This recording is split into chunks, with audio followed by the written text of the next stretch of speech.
জাতীয় মসজিদের একজন খতিব, এরা দেখলে তো মনে হয় ফকিন্নি রিক্সাওয়ালা। তো এইটা কিভাবে খতিব হয় আমার মাথায় ধরে না।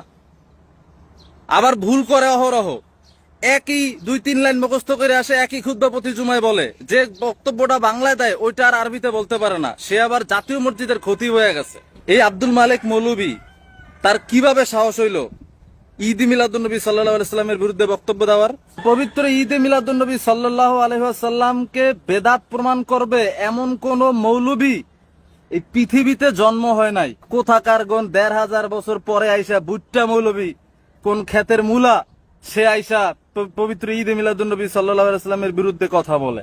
জাতীয় মসজিদ বাইতুল মোকাররমের বর্তমান খতিব জাতীয় বাইট্টা মৌলভী আব্দুল মালেক। এই যে জাতীয় বুট্টা মৌলভী, এই আব্দুল মালেক সে কিভাবে খতিব হইল, এটা কিন্তু একটা প্রশ্ন থেকে যায়। কারণ বিগত 16 বছরে স্বৈরাচারের আমলে, আওয়ামী লীগের আমলে, এই আব্দুল মালেক কিন্তু আওয়ামী লীগের বিরুদ্ধে বা হাসিনার বিরুদ্ধে একটা শব্দ উচ্চারণ করে নাই। পরোক্ষভাবে হাসিনার দালালি করছে। কারণ কোন একটা বিষয়ে ইসলাম বিরোধী কত কাজকর্ম হইছে, কত কিছু হইছে, কিন্তু আব্দুল মালেক একটা শব্দ উচ্চারণ করে নাই আওয়ামী লীগের বিরুদ্ধে বা হাসিনা সরকারের বিরুদ্ধে, একটা শব্দ উচ্চারণ করে নাই। সেই আব্দুল মালেক আজকে কিভাবে হাসিনা পতনের পর জাতীয় মসজিদের খতিব হয়? এই আব্দুল মালেক স্বৈরাচারের আমলে, আওয়ামী লীগের আমলে হাসিনার বিরুদ্ধে তো কিছু বলেই নাই, বরং এই আব্দুল মালেক যে সম্প্রদায়ের, যে কৌমি সম্প্রদায়ের অন্যতম পণ্ডিত, বা কৌমিরা যাকে তাদের ঘরানার বড় পণ্ডিত মনে করে, সেই কৌমিরা কিন্তু উল্টা হাসিনাকে কৌমি জননী উপাধি দিয়েছিল। তার মানে কি, এই কৌমিরা, আব্দুল মালেক গংরা হাসিনার দালালি করছে, কিন্তু হাসিনার বিপক্ষে কথা বলে নাই। হ্যাঁ, কিছু সংখ্যক কৌমিদের মধ্যে বলছে হাসিনার বিরুদ্ধে, কিন্তু এই আব্দুল মালেক সে একেবারে বোবা শয়তানের মতো ছিল, চুপ ছিল, কোনো কথা বলে নাই। এবং এই আব্দুল মালেক গংদের যারা আছে কৌমিদের, তারা আবার হাসিনাকে কৌমি জননী উপাধি দিছিল।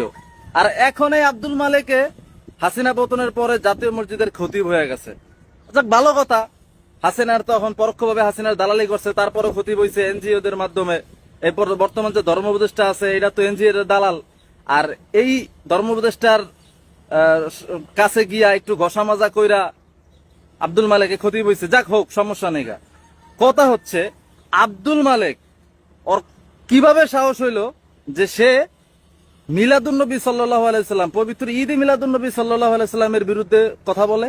এই আব্দুল মালেক মৌলভী হওয়ার আগ থেকে জাতীয় মসজিদ বাইতুল মোকাররমে মিলাদ কিয়াম হয়, পবিত্র ঈদে মিলাদুন্নবী সাল্লাল্লাহু আলাইহি সাল্লাম পালিত হয়। তো আব্দুল মালেক কোথাকার কোন ক্ষেতের বাইট্টা মূলা যে এখন আইসে সে পবিত্র ঈদে মিলাদুন্নবী সাল্লাল্লাহু আলাইহি সাল্লামের বিরুদ্ধে কথা বলে বাইতুল মোকাররমে বসে? আর সে কিভাবে খতিব হইছে আমার মাথায় ধরে না। একজন খতিবের যে যোগ্যতা আসলে কি সেটা আছে আব্দুল মালেকের? নাই। প্রথম যে জুমা পড়াইতে গেছে আব্দুল মালেক, সেখানে খুতবাতেও ভুল করছে, নামাজের তেলাওয়াতেও